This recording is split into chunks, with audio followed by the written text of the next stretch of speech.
Hola, hola, hola, bienvenidos a una nueva entrega de Hasta el Fondo. Como siempre, comenzamos agradeciendo a Dios por la vida, por la fuerza y por la oportunidad de estar aquí junto a todos ustedes y de comunicar con propósito. Gracias a nuestra casa, a BTV, que nos brinda este espacio cada semana, y gracias a ustedes por su sintonía fiel. Recuerden que pueden ver este y todos nuestros programas en nuestro canal de YouTube Hasta el Fondo con Soraya. Suscríbete, comenta, comparte, porque juntos hacemos comunidad. Señores, increíble pero cierto, se terminó ya el mes de mayo y vamos, como bien dice el dicho, como caña pa'l ingenio. Pero hoy tenemos un invitado muy especial, una voz crítica, analítica, frontal, un comunicador que le da nombre al periodismo, pero sobre todo al periodismo serio, que ha construido su espacio con coherencia, valentía y pensamiento propio.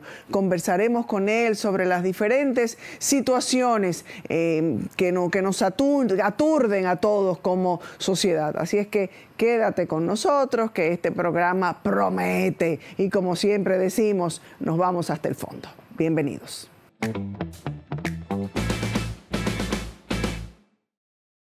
Bueno, señores, y como es costumbre en este espacio, hacemos un repaso de algunas de las noticias más importantes de la semana. Noticias que no solo informan, sino que exigen reflexión, contexto y responsabilidad.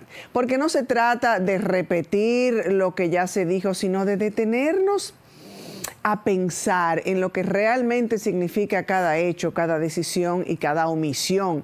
Aquí analizamos lo que está pasando en el país con claridad, con firmeza y con propósito. Nos vamos un poquito más allá del ruido, siempre hasta el fondo. Y en República Dominicana, nosotros tenemos la segunda tasa más alta de mortalidad vial de América Latina. Más de 3.000 personas mueren al año en nuestro país por accidentes de tránsito. Ante esto, el gobierno firmó el Pacto Nacional por la Seguridad Vial con el objetivo de reducir esa cifra en un 15% al 2030. Ese acuerdo incluye medidas como educación vial en las escuelas desde edades tempranas, fortalecimiento de la fiscalización y control en las vías públicas, mayor exigencia del uso del casco protector para los motociclistas, que representan más del 68% de las víctimas, implementación del sistema de puntos en las licencias, eso nunca se ha hecho. Mejora de la atención, por allí se ríen, mejora de la atención hospitalaria en las emergencias, reformas legales para endurecer las sanciones por infracciones. Esta es una iniciativa, señores, necesaria. Transformar la cultura del tránsito en nuestro país es un paso urgente y vital. La mayor evidencia de la falta de educación, de civismo, de respeto, de consideración, de abuso a las leyes en nuestro país se ve en el tránsito. Se necesita voluntad política, aplicación constante, no campañas momentáneas. El respeto a las normas debe formar parte de nuestra educación ciudadana y esa transformación debe comenzar desde las aulas, pero sostenerse en las calles con coherencia, autoridad y ejemplo. Y que pasemos de una vez por todas de los acuerdos y las formalidades a la realidad, a que se vean los resultados. Nosotros estamos cansados de promesas y de diagnósticos. Ahora lo que esperamos es acción y resultados. Ojalá que esta vez el plan no se quede únicamente en esos papeles y en esa firma.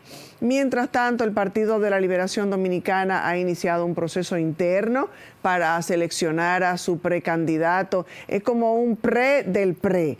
Entonces, aunque han intentado justificarlo como un ejercicio de consulta, el Tribunal Superior Electoral ya advirtió que se trata de una precampaña anticipada y que, por lo tanto, esto contradice lo que establece la ley electoral. En otras palabras, han querido darle otro nombre para disimular la cosa. Y uno dice, señor, ¿y por qué el apuro?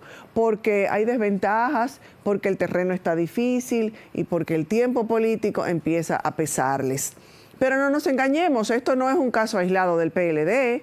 Todos los partidos están en lo mismo. El PRM también tiene precandidatos activos, campañitas encubiertas y encuestas que no nos dejan descansar. En vez de estar construyendo propuestas, evaluando lo que funciona y lo que no, aquí los políticos lo que viven es en modo campaña permanente. Y esa es la gran diferencia entre hacer política de verdad y vivir de la politiquería. Aquí la ley es clara, pero el respeto a la ley sigue siendo opcional para mucha gente. Por eso nos costó tanto tener una ley electoral firme y por eso ahora la quieren burlar sin el menor reparo. Mientras tanto, desde allá, desde los States, el secretario de Estado de los Estados Unidos, Marcos Rubio, advirtió que se podrían restringir visas a quienes censuren ciudadanos estadounidenses, especialmente en las redes sociales. Mi posición ha sido y sigue siendo clara. Yo no estoy de acuerdo con ningún intento de regular la libertad de expresión como si fuera un privilegio. Cuando hay difamación, que se use la ley. Pero intentar silenciar opiniones es coartar el pensamiento libre y eso compromete los pilares de una democracia verdadera. El Ministerio de Educación firmó un acuerdo, vaya con los acuerdos, con la Universidad de Cambridge para enseñar inglés en las escuelas públicas. Una buena intención, por supuesto, pero muchos estudiantes de este país no dominan ni siquiera el uso correcto del idioma español. Por allí se siguen riendo, como que yo todo lo que digo hoy aquí da risa. No es que yo me oponga, señores, a que se enseñe el inglés. Hello, vivimos en un mundo globalizado y dominar una segunda lengua definitivamente que abre muchas puertas. Pero antes de eso, tenemos una tarea pendiente en casa, que es garantizar que nuestros estudiantes aprendan y manejen correctamente el idioma español, el castellano, que es nuestra lengua madre. Porque hablar otro idioma no sirve de mucho si no hemos aprendido a expresarnos con claridad, a escribir bien, a leer con comprensión, a pensar con profundidad en nuestra propia lengua. Y la verdad es que ni siquiera los maestros lo dominan correctamente el uso del idioma español. Es una debilidad estructural que no se resuelve con acuerdos internacionales, lamentablemente, por buenos que sean. El gran desafío para la República Dominicana y para estas nuevas autoridades del MINER, que están como medio calladitas, ¿verdad? Estarán haciendo su trabajo. No es solamente introducir programas o firmar convenios bonitos, atractivos, sino garantizar calidad educativa en todos los niveles. Y siempre he dicho y seguiré diciendo, también la educación en valores. Sin compromiso con la formación del ser humano completo, ningún cambio será real ni sostenible. En las últimas semanas, por otro lado, comerciantes dominicanos han expresado su preocupación ante la proliferación de negocios chinos en distintos puntos del país. Muchos alegan que estos comercios, en algunos casos, operan al margen de ciertas normativas, evaden los impuestos y compiten en condiciones desiguales con los pequeños y medianos empresarios locales. La Dirección General de Aduanas y otras instituciones ya han anunciado procesos de inspección, controles más rigurosos, pero la inquietud sigue increciendo. No se trata de discriminar a ningún grupo ni de cerrarse al comercio global, pero el libre comercio no puede significar comercio sin reglas. Aquí lo que se está pidiendo es simple: igualdad de condiciones, que todos cumplan con las mismas obligaciones fiscales, laborales y de seguridad, porque a fin de cuentas no es justo que mientras a los comerciantes dominicanos se les exige de todo, otros operen sin control ni consecuencias. La competencia justa es parte del desarrollo, pero la competencia desigual asfixia al que trabaja de frente y con sacrificio. Ordenar, fiscalizar y aplicar la ley sin favoritismo es lo mínimo que uno espera en este país. Finalmente, algo de lo que no nos recuperamos y tal vez no logremos hacerlo nunca es la tragedia del Jet Set, y nos acercamos a casi 2 meses de lo sucedido y nadie dice nada.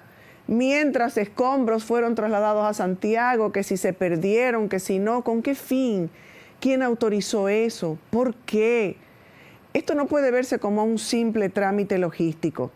Estamos hablando de una tragedia que dejó demasiados muertos, personas heridas, huérfanos, víctimas, en todo el sentido de la palabra. La ciudadanía merece una explicación clara. Todos merecemos esa explicación, no declaraciones aisladas ni excusas técnicas.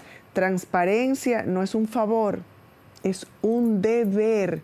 Las autoridades deben asumir su responsabilidad y brindar respuestas concretas a esas familias afectadas y a toda esta sociedad que todavía sigue de luto. Cosas de nuestro país, pero así cerramos este mes de mayo con muchas preguntas abiertas. ¿Podemos avanzar hacia una cultura vial más segura? ¿Se respetarán las reglas electorales? ¿Defenderemos la libertad de expresión sin doble moral? ¿Se tomará en serio la calidad de la educación y lograremos mejorarla? ¿Y qué pasó realmente con los escombros del jet set, con esta situación del jet set? ¿Cuándo tendremos una respuesta? Aquí seguimos nosotros, con firmeza, con verdad, sin disfraces, sin silencios.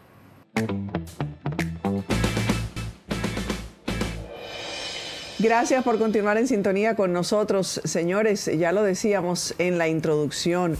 Hoy nos acompaña un invitado que no deja indiferente, un rostro conocido del análisis político, una voz crítica, aguda y a la vez constructiva. Ha hecho de la palabra su herramienta, del dato su base y de la democracia su bandera. Es licenciado, es maestro, es periodista, pero sobre todo un ciudadano comprometido con nuestro país. Su apodo lo dice todo, el demócrata. Francisco Tavares está con nosotros, bienvenido. Nos dio un chin de lucha, pero aquí está. Siempre encantado de estar aquí, Soraya, gracias. Sabes que he seguido tu trayectoria muy de cerca y bueno, el proyecto que has emprendido siempre con la coherencia que te caracteriza como mujer, como ciudadana, como madre y como amiga, es un ejemplo a seguir y para mí eso vale mucho, sobre todo porque siempre me reflejo en esas historias de éxito como las tuyas. Muchísimas gracias. Uf, me salió piropo a mí, ¿vieron? Sentido, no es un cumplido. Muchas gracias, muchas gracias. Y eso es recíproco porque la admiración y como lo decía, lo que te caracteriza, todos nuestros adornos, nuestros títulos y demás, pero lo principal es ese compromiso ciudadano que tenemos todos. Estamos, yo creo que en la obligación de cumplir y de ejercer, porque no vale decir que queremos un mejor país si no aportamos nosotros ese granito de arena. ¿Por qué el demócrata? ¿Qué representa para ti ese nombre? Sobre todo en un país donde la democracia todavía tiene tantas tareas pendientes. Me ayudaste con la respuesta. El demócrata es una representación, Soraya, de un ejercicio comunicacional que se acerca a una realidad social. Tenemos una democracia infuncional, una democracia muy pobre, débil, ultrajada. El pueblo y la nación ha sufrido, quienes nos representan nos han fallado en todos los colores, en todos los partidos, en diferentes épocas y tiempos. Y precisamente hoy que se discute tanto el tema de regular o no las redes sociales, de si se puede regular desde el gobierno la libre expresión, los medios de comunicación tenemos una tarea fundamental y es ser auditores de la verdad, de ser esa especie de tribunal donde se denuncian las injusticias. Estamos históricamente siempre los medios y los hacedores de opinión, los dueños de la palabra, tenemos que ser conscientes de que mucha gente depende de ese privilegio que tenemos nosotros de ponerle voz a quienes no tienen. Y el demócrata es eso, el demócrata surgió como una idea de ponerle voz a quienes han querido hacer denuncias, fijar posiciones, propuestas e ideas. Y la democracia, fuera de la política, es ese ejercicio que nos representa a todos, pero que no se identifica con nadie en particular. Entonces, no hubo mejor nombre para un proyecto como este, donde no abrazamos ninguna causa. Fíjate que la opinión pública, en un momento determinado, sobre todo en el esquema de cuando surge el gobierno de la mañana, ese histórico gobierno de la mañana con Alvarito en la Z y una genialidad, donde reunieron a representantes de todos los partidos, intereses partidarios, candidatos y presidentes representados en un medio de comunicación. Sí. Y eso sustituyó, si se quiere, un modelo donde se presupone que el comunicador y el periodista no debe ser partidario ni seguidor de un partido. Entonces, para poder ser objetivo. Para ser objetivo, porque si no el sesgo es muy evidente. Pasa lo mismo con un cronista deportivo. Claro. Cambió el modelo, los cronistas no pueden ser seguidores. Aunque vemos un liceísta por ahí que defiende. Amigo nuestro. Gracias a Dios que yo soy liceísta, por eso se lo perdono. Y yo también. Pero ya los equipos tienen sus cronistas. Sí. La sociedad va cambiando. Yo me resisto a creer que en la comunicación todo el mundo tiene su preferencia, pero cuando te pones la chaqueta, el vestido de comunicador, tiene que representar a la sociedad y los mejores intereses. Criticar lo malo, aunque sea de un amigo. Lo malo de alguien cercano no es bueno, es malo. Claro. Y lo bueno de alguien que no te gusta, o de alguien que te adversa, o que te ha hecho un daño, aunque te haya dañado, te dañó la persona, pero sus hechos y sus actos, si son buenos, lo son, no lo puede cambiar. Entonces el demócrata surge de una gran discusión, yo con mi equipo, cuando le digo todo lo que te he dicho a ti, a la audiencia, de cómo se puede llamar, y a alguien se le ocurrió ahí decir, pero eso suena como, es que eso lo puede hacer un demócrata. ¿Qué tú dijiste? Pero es verdad. Y surgió el proyecto con esa definición. ¿Y en qué momento tú decides pasar del análisis privado a una voz pública sobre todo tan activa y tan directa? Mi historia en los medios ya de 23 años. Yo empecé hace mucho tiempo, era estudiante de INTEC de la universidad, y bueno, siempre me gustó la academia, me desarrollé en el ámbito académico y privado, con mi ejercicio empresarial, y tenía una gran pasión que era la política. Siempre me imaginaba como un activista político y como un político y como un aspirante. Y me fui dando cuenta, conociendo muy de cerca, cómo la política se corrompió y cómo los políticos comenzaron a generar en un proceso que estudié bibliográficamente hablando, y dije, no se parece a lo que quiero, y sin darme cuenta, la comunicación me tendió un puente donde yo sustituí mis anhelos de trascendencia en la política en los medios. El primer programa que fui, eso lo he dicho quizás muy poco, y no sé si ella lo sabe o me recuerda, es donde una gran comunicadora, poetisa, Carmen Inbel Brugal. Entonces me tocó ir a aquel histórico matutino alternativo, donde estaba Pablo Yermeno Forastieri, estudiantes, y nos llevaron a cubrir vacaciones. Y mi primera vez en radio fue cubriendo vacaciones de algunos panelistas con un gran profesor intelectual fallecido que nos invitó. Y me enamoré de la radio. Y luego me tocó entonces trabajar como colaborador y muy cercano amigo con Pablo Ross. Entonces duré unos 10 años con Pablo haciendo radio, hasta que creé mi grupo de comunicación. Estuve con Cavada y con Milagro Germán en Esto No Tiene Nombre, en el inicio. Cuando el programa salió con ellos dos, tenía un segmento. Trabajé también con Juan Carlos, mexicano, brillante, que estaba hace quizás 20 años atrás en La Nota Diferente. Y hacía un segmento que se llamaba Supérate en Grande con Francisco Tavares. Esa es la historia. Y bueno, con la pandemia cerramos todos radio, televisión.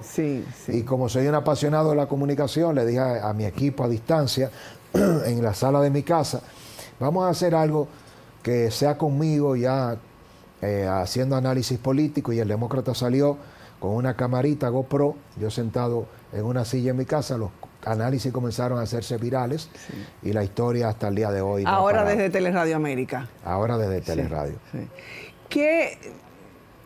¿Cuál es la diferencia, o mejor dicho, tú sueles decir que no haces denuncias, sino un periodismo propositivo, más bien, pero ¿cómo se logra, cómo se construye ese equilibrio entre la crítica y lo que podemos llamar propuestas? Yo creo que la palabra clave siempre es la solución. Entonces también creo que la gente está cansada de que le repitamos lo mismo. Hay problemas en el tránsito, claro, lo sabemos. Pero no hay que hacer un diagnóstico más para saber que el sistema de salud dominicano no funciona o que se va a la energía eléctrica. Entonces tenemos tantos problemas que son los mismos históricamente, que también yo me planteé como una línea estratégica. Yo dije, bueno, ¿qué puedo hacer diferente? Porque al final ser una voz más que repita todo lo que en los últimos 70 años no funciona, no creo que me haga diferente. Entonces, vengo del mundo del marketing, de la estrategia, y me propuse como un valor agregado convertir la denuncia en una propuesta que habla del problema para presentar soluciones. Soluciones, claro. Y eso le da una oportunidad a la audiencia también de poder no criticar solamente al político, sino porque no sé si a ti te pasa, a mí me encanta el proceso en el que yo planteo cosas en mi medio y lo hacemos en nuestro medio y luego tú ves que mucha gente... la gente se suma. Y lo hace suyo. Entonces después yo veo en otros medios y veo a mucha gente abrazando, y yo sé que son cosas que, bueno, se me ocurrió, la planteé, y uno pone esa semillita, pero la mayoría de los seguidores nuestros toman nuestras informaciones cuando nos escuchan y la plantean como si fuesen de ellos, y no nos citan, y no tienen por qué hacerlo. Tampoco. Yo digo, bueno, los colegas... faltan valores, los colegas sí, no, pero te hablo de la gente del barrio. Ya. Yo he llegado a sitio y mira, y escucho argumentos y análisis políticos que yo sé que han sido planteados por mí, de posiciones del presidente o de Leonel. Entonces, la mayoría de la gente cuando te sigue, Soraya, a ti, te escucha, toma tu discurso, se alimenta de él porque quizás no lee o no va a la fuente donde tú fuiste. Me estoy refiriendo a los seguidores, no a los colegas. Los colegas que se roban las ideas y que entonces la plantean como una iniciativa, y eso es antiético. Sí. Por eso decía, ahí hacen falta valores. Mira, ¿y tú crees que el periodismo dominicano actual está cumpliendo su rol en esto precisamente que estamos diciendo? También como contrapeso del poder, ¿está cumpliendo, está haciendo lo que le toca?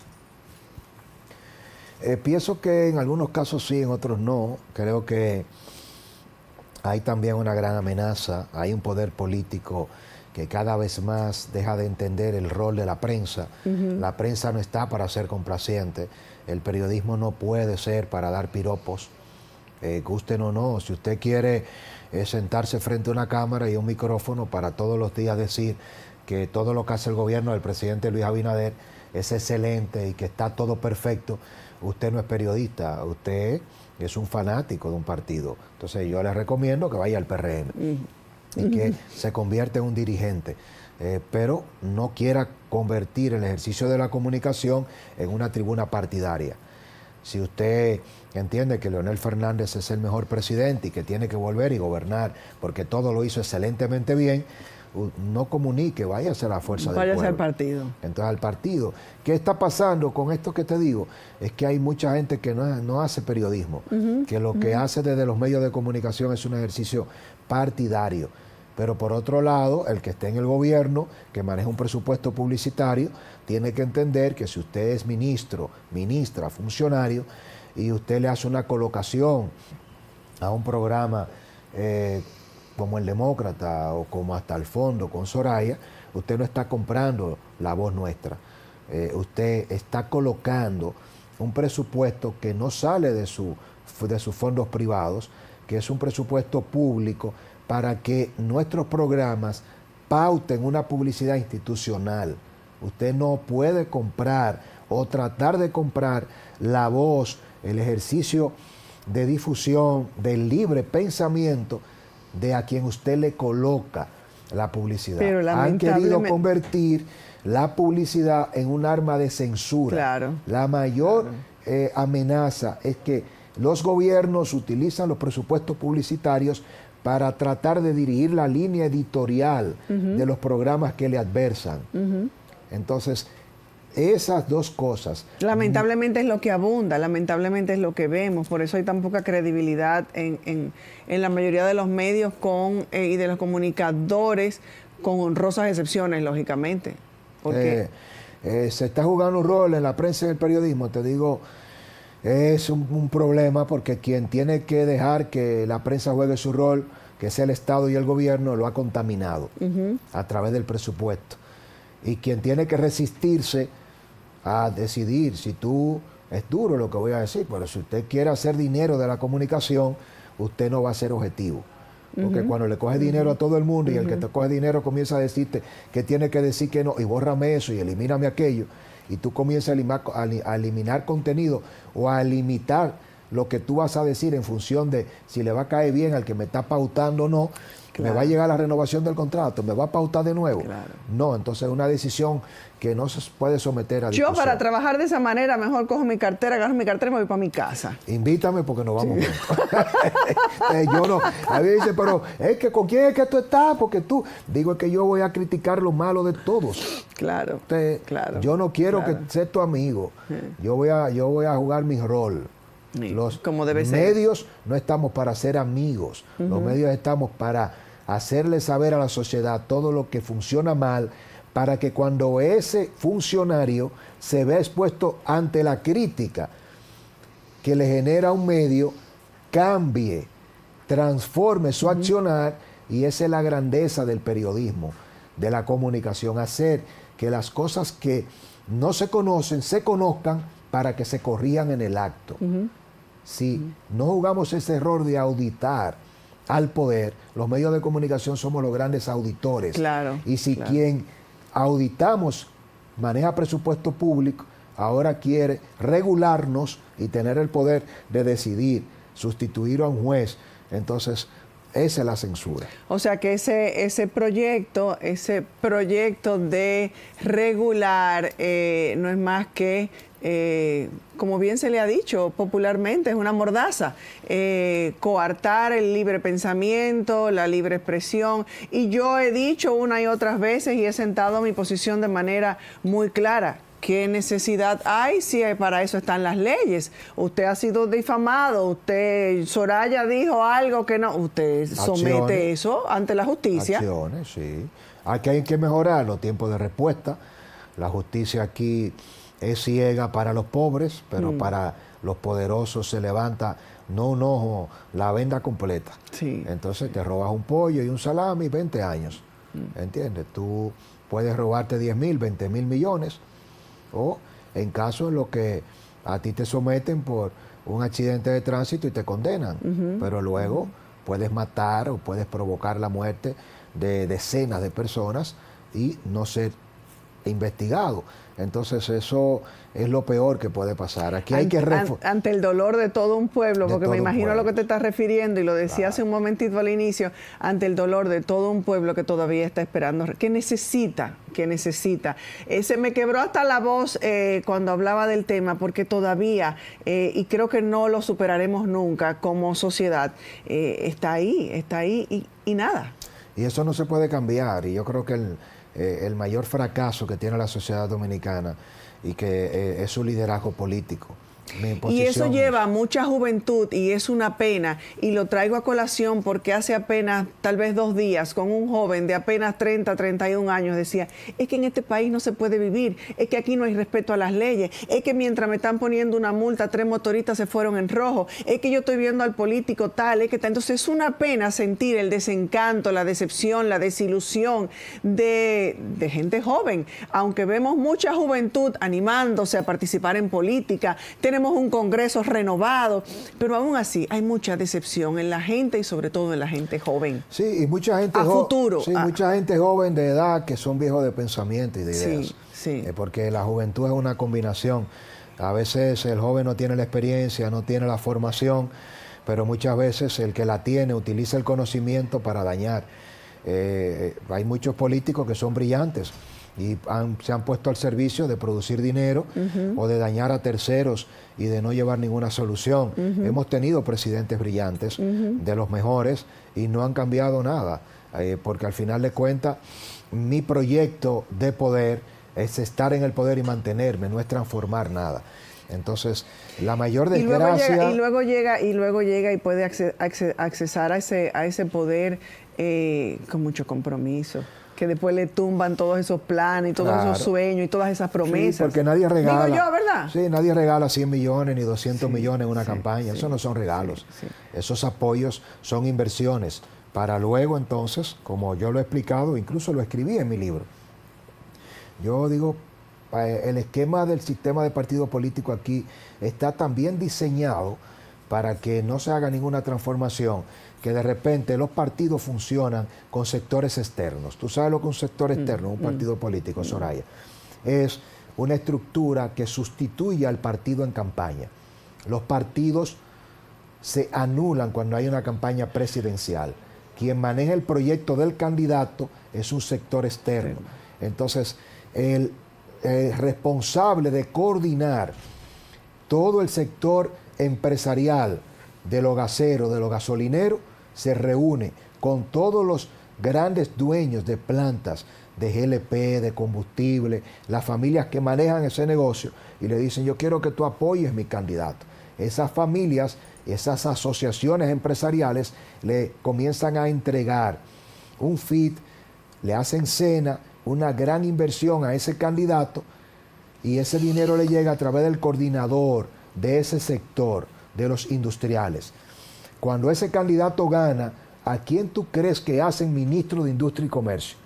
Al responsable de recaudar. Claro. Entonces, el que iba donde todos esos empresarios a recaudar 100, 200, 300, 500, miles de millones de pesos, cuando llega a ser ministro, ¿qué decisión va a tomar? Tiene que retribuir ese favorcito. Entonces, le va a cerrar las plantas, claro. Le va a descubrir el fraude y va a someter a la justicia al que nos engaña en la planta de combustible. Y así pasa con tantos sectores, el sector turismo que tiene tantos beneficios, el ¿verdad? Sector agrícola. Que no debería, porque a santo es que al este hay que darle tanto cuarto a todos esos empresarios. Entonces, si los empresarios del este que le entregan a ese responsable están los las millones, bancas de apuestas, etcétera. Todo. Entonces, así es que se nombran los ministros.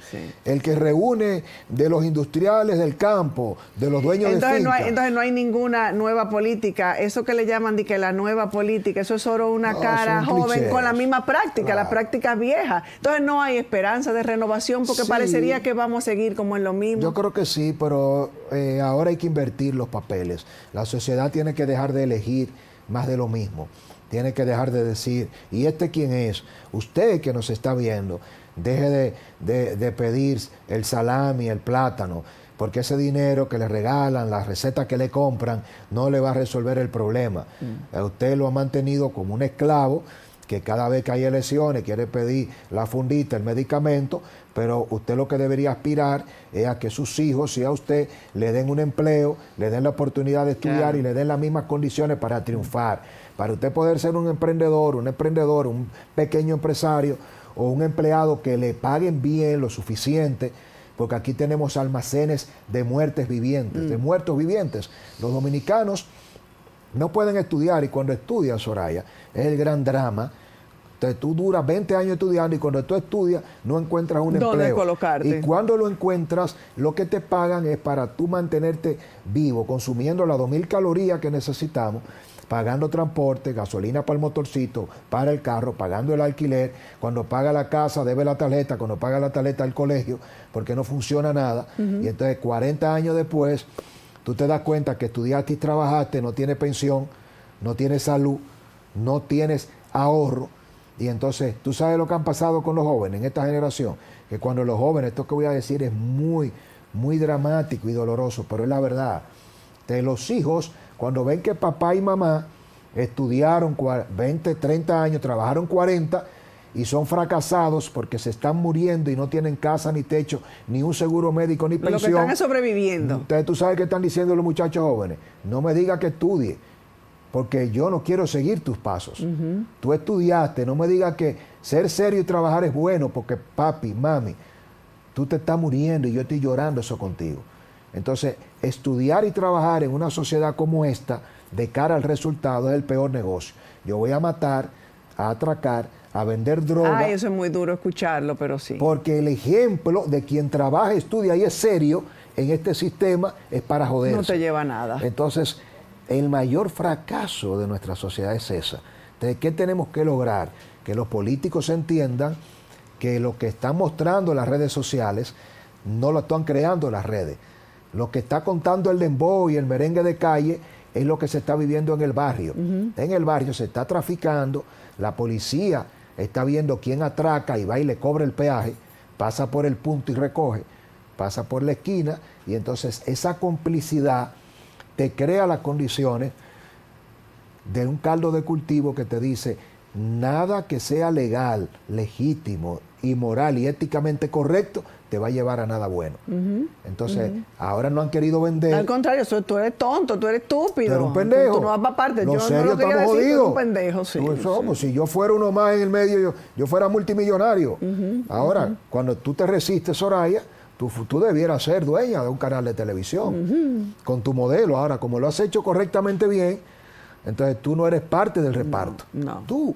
Entonces, por tus principios. Así es. Entonces tú dices, Tuviste una serie, yo acabo de ver una serie, y esto no estaba en la entrevista española, El Legado.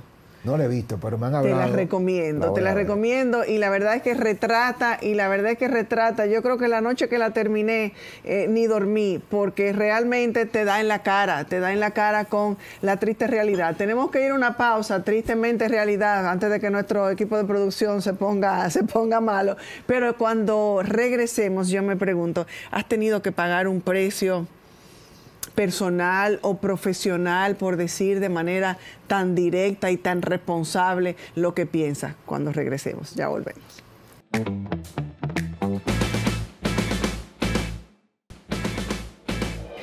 Gracias por continuar en sintonía con nosotros aquí, que venimos. Es que aquí se hace un programa en pausa y otro programa, ¿verdad? Frente a las cámaras, eso es inevitable. Entonces, perdón, aquí pasa un poco de todo. Antes de irnos a la pausa, decíamos que siempre hay un precio que pagar, sobre todo cuando haces un ejercicio profesional de la comunicación, del periodismo, como el que haces. ¿Cuál es ese precio que tal vez has tenido que pagar?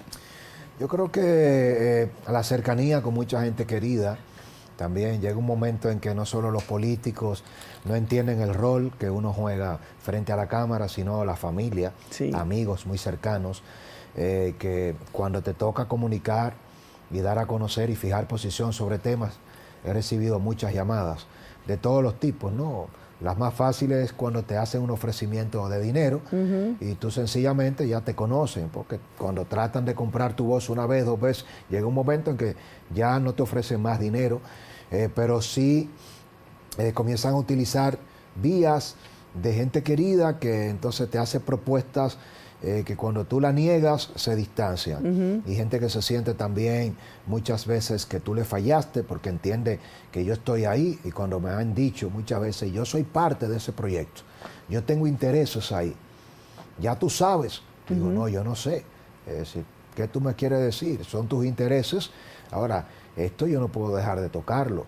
Es decir, bueno, Yesé se cayó con todo un techo. Entonces tú no me puedes decir a mí que tú eres familia o amigo de Antonio Espaillá. Yo voy a pedir cárcel para Antonio Espaillá. Claro. Entonces cuando yo digo Antonio Espaillá tiene que estar preso y hay que investigarlo, entonces no es que él quiso, no importa de quién sea, cuáles son los intereses, pudo haber sido yo.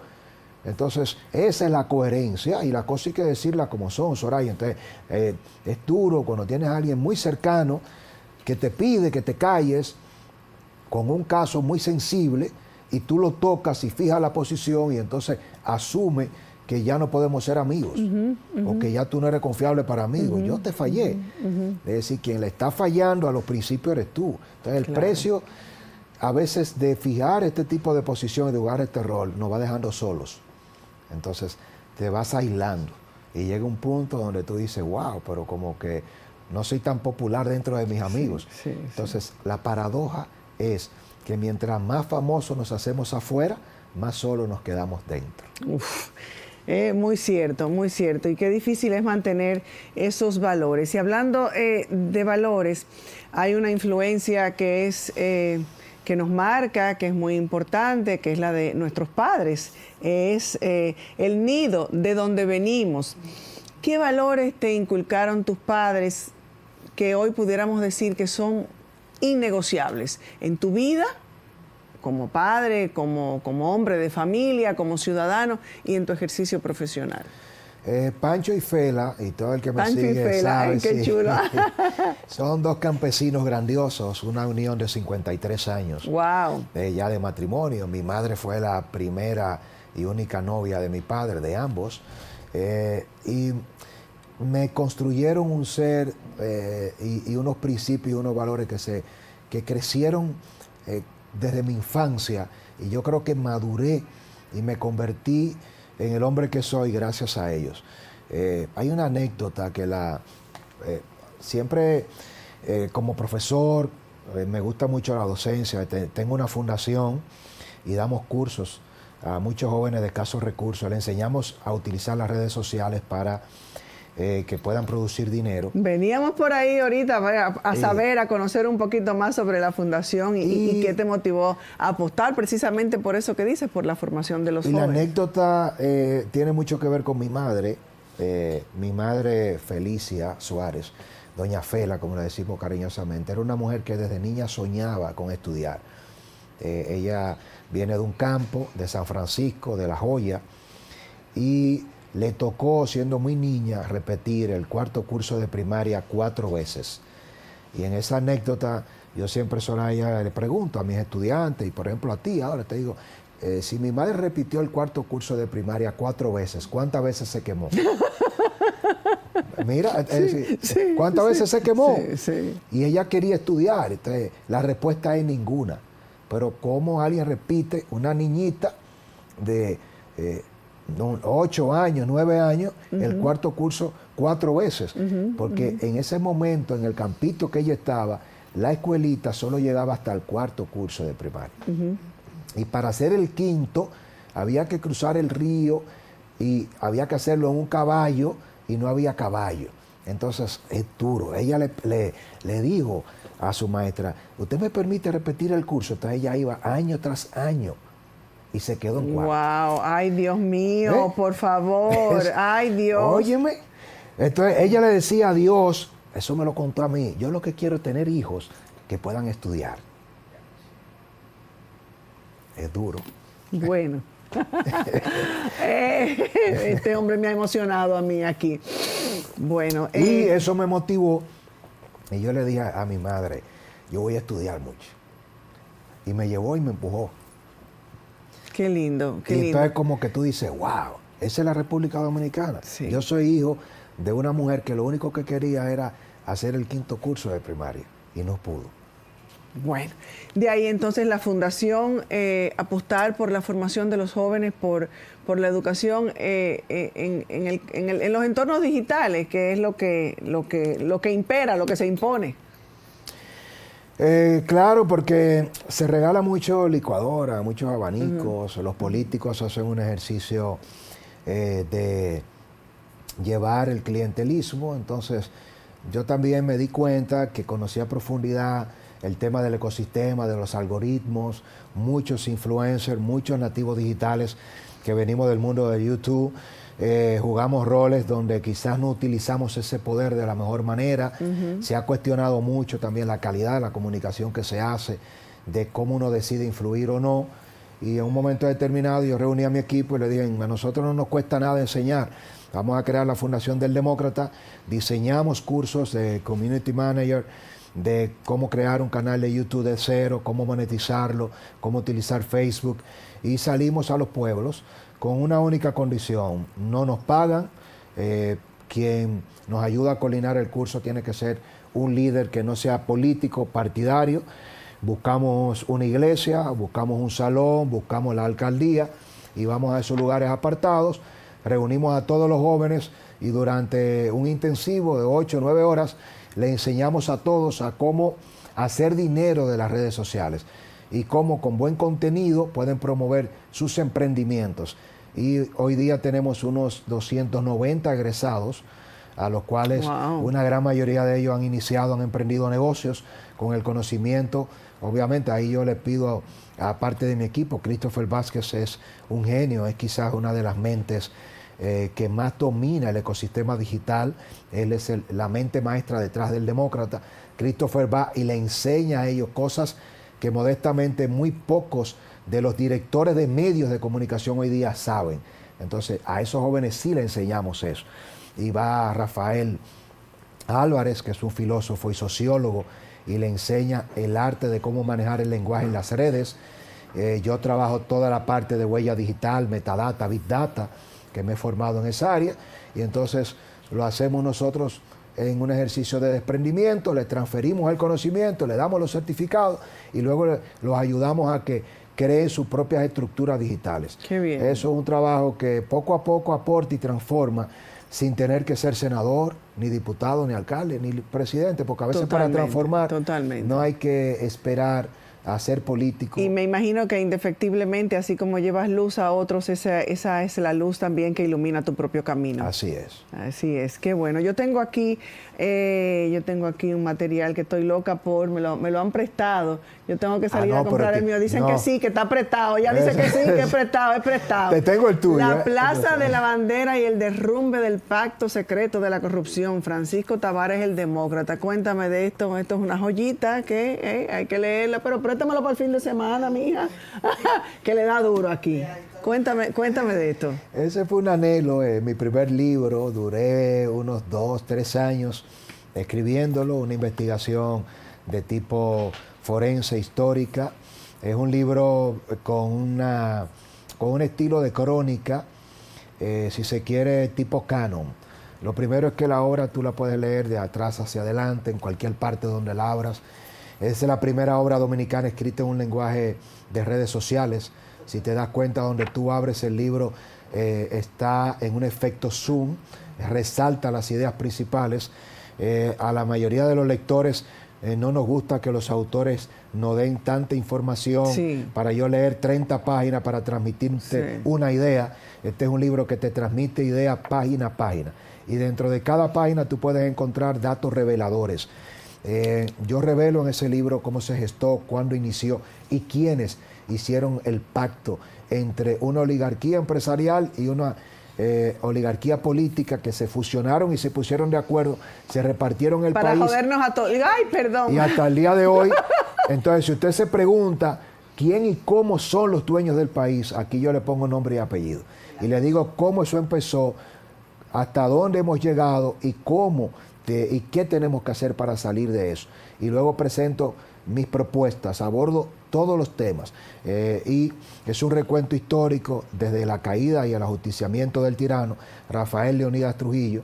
Y yo analizo en el libro cada una de las familias, de los presidentes y de los nombres que han influido y cómo ese ADN ha ido, si se quiere, infectando a cada uno de los presidentes, que como tú decías, hemos tenido muchos que han llegado a esa silla de alfileres con la intención de transformar el país, y luego entonces son transformados ellos bajo el brazo, y ellos se terminan transformando en más de lo mismo. Eso es La Plaza de la Bandera, un libro con mucho documento valioso. Y yo me tomé de la Plaza de la Bandera supuestamente salieron muchas ilusiones y muchas esperanzas habían allí, y eso... La esperanza era verde y se la comió un burro, ¿no era que decían? Lo que pasa es que la ¿Quién esperanza... fue que se la comió, la esperanza del dominicano? Mucha de la gente que llegó con la esperanza de materializar sus sueños personales. Bueno, hay algunos que lo han materializado. Ajá, hay algunos que lo han materializado, le fue bien. Pero estamos hablando de todo un pueblo que en esas protestas o en esas manifestaciones, más bien, sembraron muchas esperanzas. De que iba a haber un gobierno diferente, y esto no es una crítica al PRM ni a Luis Abinader de manera directa, pero ha sido más de lo mismo. No he visto todavía el gobierno del cambio. No, es que no sé, el cambio fue de partido y de color, pero se ha continuado igual o peor en muchas de las cosas. Analizo la Plaza de la Bandera como un movimiento social que fue un punto de inflexión y lo que puede representar de cara a un quiebre del orden social y político. Y sobre todo, mucha gente me decía, ¿para qué tú vas a escribir? Aquí la gente no lee. Yo dije, no, aquí el dominicano lo que no lee es cuando le mienten. Pero dije, ¿cómo yo hago un libro que el que lo lea pueda tener en un solo libro, evitarle que tenga que leer 50 libros? Entonces este libro cita todo lo mejor de más de 50 obras. Entonces el que lo lee yo le estoy evitando un trayecto de lectura de años. Yo voy a ir para... ¿Dónde lo consigo? ¿En Cuesta? Yo te lo voy a regalar. Sí, pero el que lo quiera ir a comprar va a Cuesta o en Amazon. Está en Amazon. Modestamente ha sido un bestseller. Caramba. Mucha gente me dijo, tú no vas a vender 100 libros. La primera edición tuvo 1000 ejemplares. Wow. Y se vendieron en menos de 3 meses. Sí. La segunda edición de 2000 ejemplares se agotó. En Estados Unidos, en Europa, la diáspora, me mandaban, yo me asusté porque yo en mi oficina me decía, señor, nos llegó una orden de 50 libros, de 60 libros, y yo no teníamos mecanismo de cómo enviarlo. Entonces mucha gente asumió la Plaza de la Bandera como un regalo. Y entonces en vez de llegar con una botella de vino el día del cumpleaños, yo pregunté, no, es que yo quiero regalárselo a mi mamá, a mi papá, al cuñado. Entonces mucha gente lo asumió. Johanny me lo va a regalar a mí ahora. Ya lo tiene. Te tengo una primicia, Soraya. Sí, a ver. Estoy ya listo con lo que va a ser el libro más revelador sobre Haití. Wow. Ya lo tengo listo. Wow. Así que próximamente daré a conocer y espero venir por acá a hablar sobre esta obra, sobre el primer libro que va a desnudar la verdad de las mafias dominico-haitianas. Bueno. Desclasificando a Haití 221 años después. Wow. Eso es una obra que la comencé a escribir cuando terminé la Plaza de la Bandera y ya la tengo lista. Pendiente, producción. Así que atentos. Mira, y si le ofrecen a Francisco Tavares, si le ofrecen al Demócrata, ahora estamos en campaña permanente, pero ya estamos casi en campaña para un proceso de elecciones en el 2028. Si le ofrecen a Francisco Tavares de algún partido, una posición por ahí. Diría sin pensarlo que no. Pensaste que sí, no. Si iría a la política... ¿Qué tú crees del proyecto de candidaturas independientes? Es el futuro, en el presente, y creo que es ineludible. Los partidos políticos han secuestrado la democracia, los partidos políticos se han convertido en mafias organizadas, aunque le duela, son mafias organizadas, donde se reparten. Y yo decía en mi programa, creo que en esta misma semana, decía que los partidos son como los equipos de béisbol. Cuando está jugando nuestro glorioso equipo, el Licey, con las Águilas Ibaeñas, todos los fanáticos estamos en los estadios matándonos y peleándonos, y en un palco allá arriba, que no se ve, de cristal, están los dueños del Licey y de las Águilas, calculando cuántos millones se han ganado en la temporada y cómo la serie tiene que llegar hasta el final para ellos no perder. Están bebiendo champaña y repartiéndose, mientras usted y yo nos estamos matando por nuestro equipo. Entonces, mientras los dueños del equipo hacen negocio, los fanáticos nos matamos. Así son los dueños de los partidos. Entonces, los partidos nos fallaron. Nosotros no podemos seguir viendo la política como fanáticos. Si yo asumiría un proyecto político, no lo haría bajo ninguna circunstancia bajo la sombrilla de ninguno de los partidos políticos del sistema.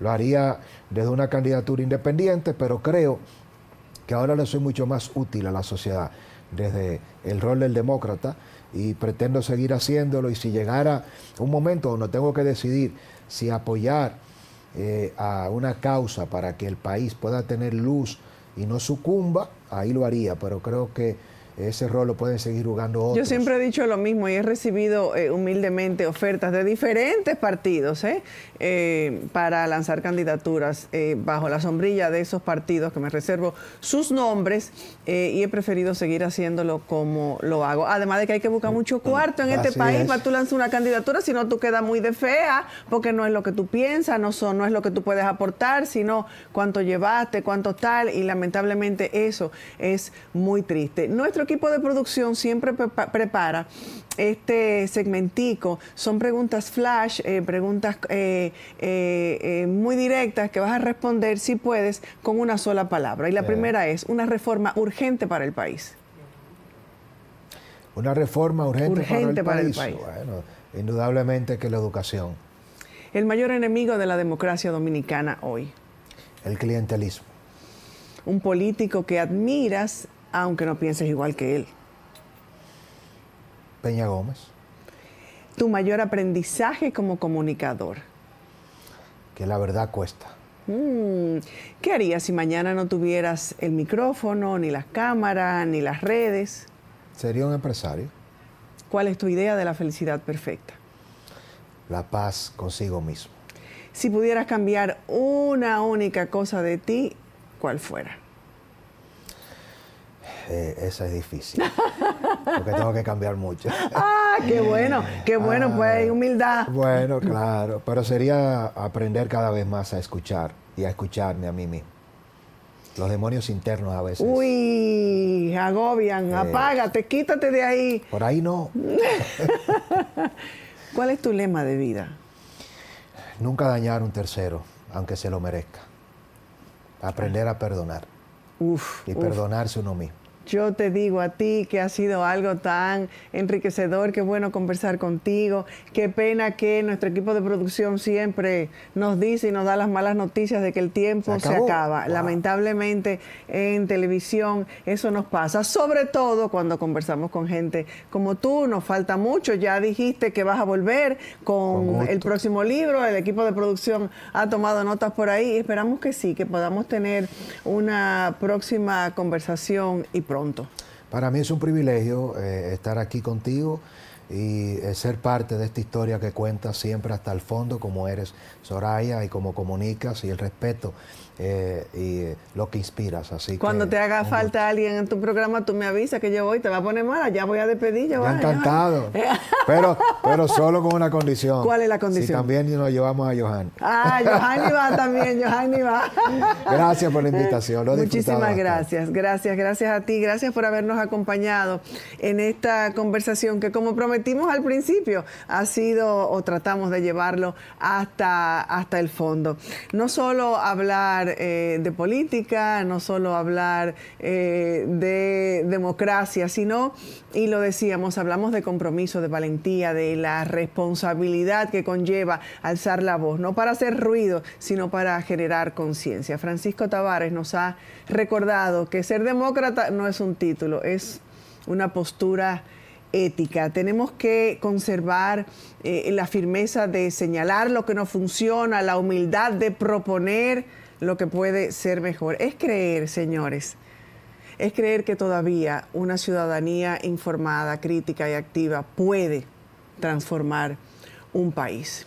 Gracias de nuevo, gracias a ustedes por seguirnos, gracias por la sintonía. Si Dios lo permite, nos veremos el próximo viernes aquí mismito, por el mismo canal, a la misma hora, y nosotros esperamos que ustedes tengan un feliz fin de semana. Gracias, buenas noches.